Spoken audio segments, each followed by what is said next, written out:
Everyone says birthdays are special, a day to celebrate you, to be seen, to matter, but some people would rather skip it entirely, not because they're humble, not because they don't like attention, because birthdays feel like a performance they never auditioned for. You say, don't make a big deal. It's just another day. I don't need anything, but what you're really saying is something else. I'd rather feel nothing than feel disappointed again. I'd rather be forgotten than have people pretend to care for one day. I'd rather skip it than face another year of forced enthusiasm that fades by tomorrow. Birthdays aren't celebrations for you. They're reminders of time passing, of expectations unmet, of people who show up once a year. And if you dread your birthday more than you anticipate it, if happy birthday feels more like an obligation than a gift, if you wish people would just forget, this will explain why. Because not caring about your birthday isn't apathy, it's protection.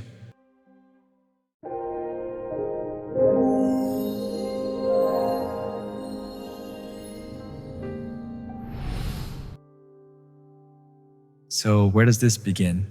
Why would someone dread the day they were born?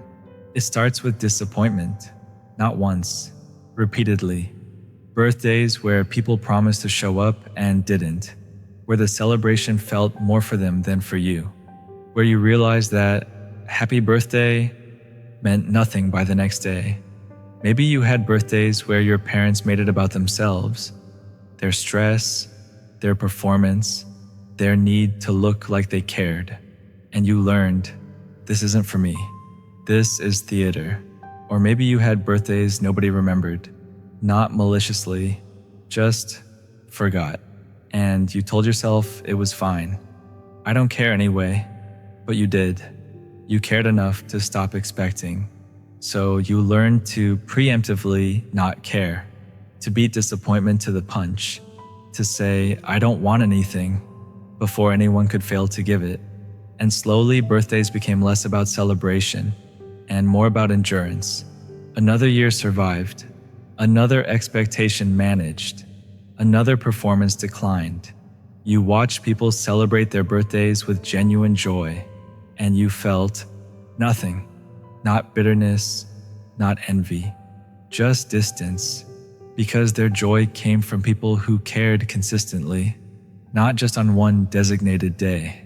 And you couldn't fake joy when all you felt was the weight of a temporary mattering. People caring because a calendar told them to. Messages from people who haven't checked on you all year. Suddenly you're important for 24 hours, and then invisible again by tomorrow. That's not celebration. That's performance. And you stopped performing years ago. You tell people don't make a big deal, and you mean it.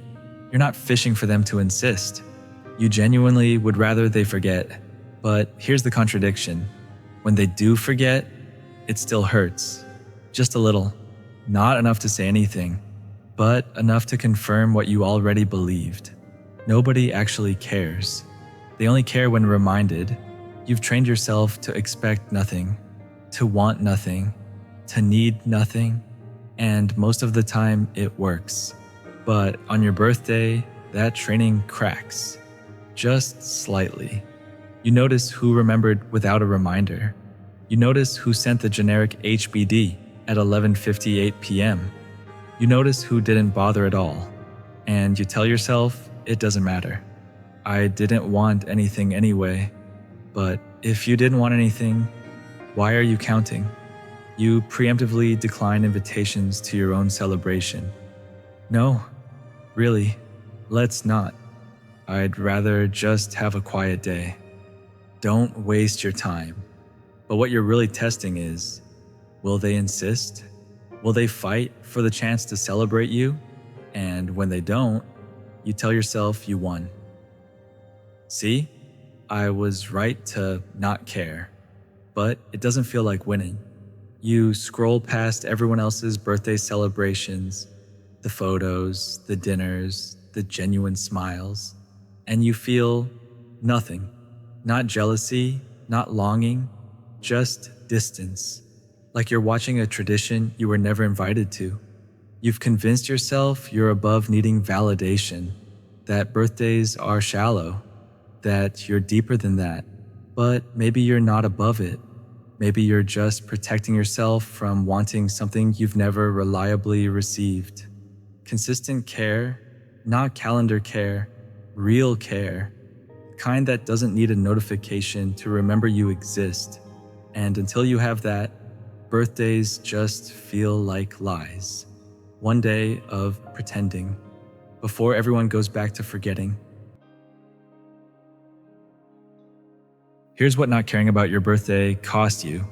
It costs you connection, real connection. Because when you dismiss your birthday, you're dismissing people's attempts to show they care.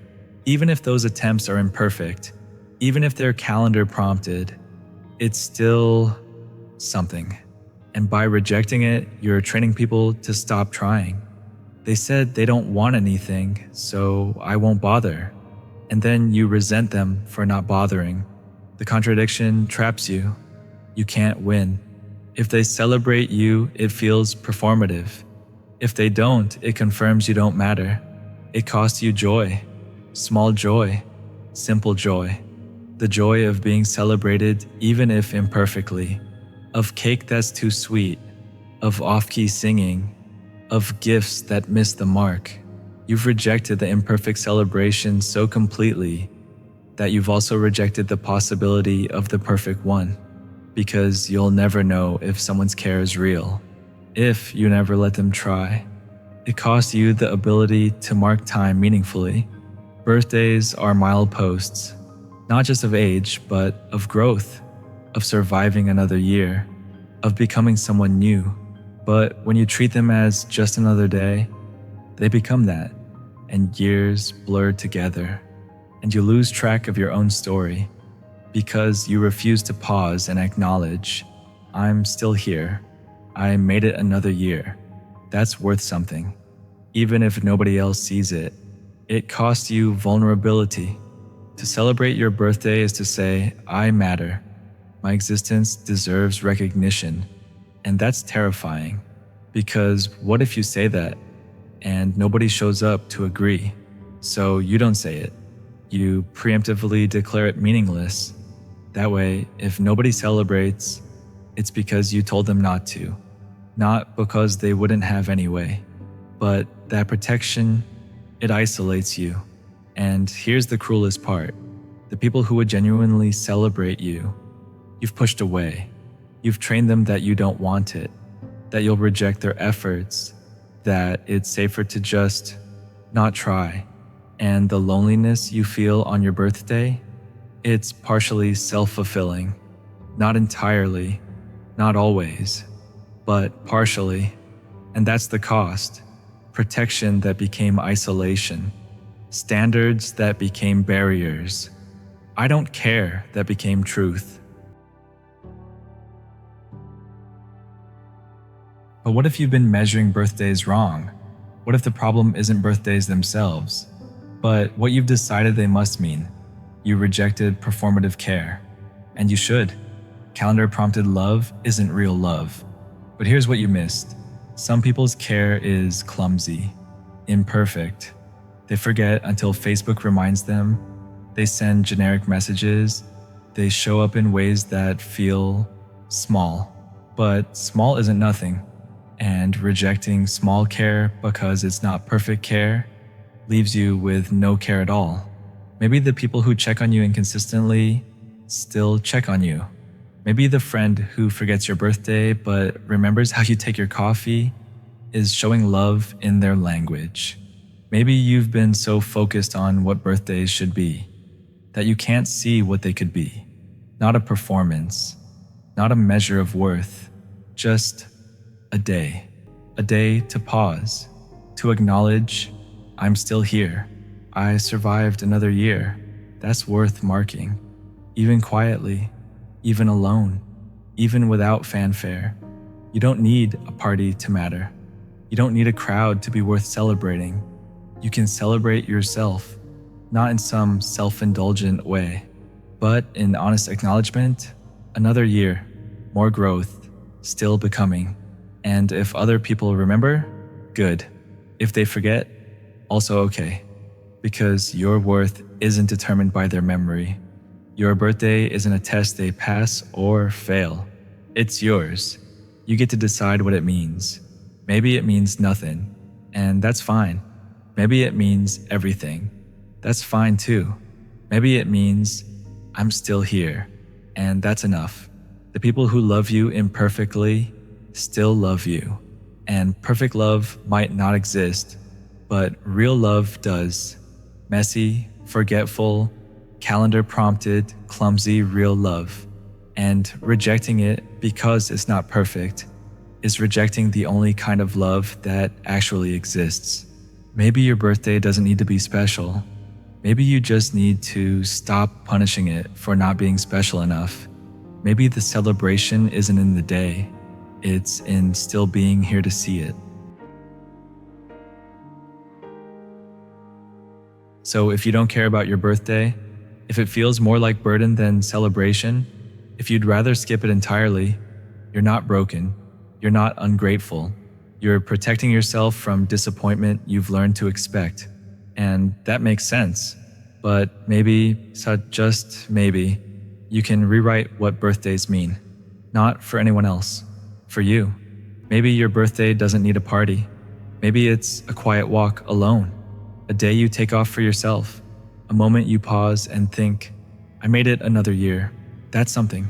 Maybe it's not about who remembers. It's about you remembering yourself, the versions you've been, the person you're becoming, the fact that you're still here, despite everything. That's worth acknowledging, not with confetti, with honesty. Maybe you let people celebrate you imperfectly, without scorekeeping, without measuring their effort against your hurt, without expecting them to heal all the birthdays that disappointed you. They're just trying. And trying is enough. You don't owe anyone a celebration. You don't have to perform gratitude. You don't have to pretend it's special if it isn't. But you also don't have to punish it for not being perfect. Your birthday can be small, quiet, yours. It can mean nothing, or it can mean, I'm still here. Both are okay. You get to decide. Not the calendar, not other people, not old disappointments. You. And if you decide it doesn't matter, that's valid. If you decide to skip it entirely, that's valid too. But if somewhere inside you wish it did matter, if you wish someone would remember without reminding, if you wish celebration didn't feel so complicated, you're allowed to want that. You're allowed to hope. Even after all the times hope disappointed you, even after training yourself not to care, you're allowed to care, quietly, carefully, on your own terms. Your birthday isn't a test you failed, it's a day you survived to see. And that's worth something. Even if nobody else sees it, you see it. And maybe that's enough. Happy birthday to all the years you survived, to all the celebrations you skipped, to all the disappointments you endured, to still being here, despite everything. That's the only celebration that matters, the one you give yourself, for still existing, still trying, still here.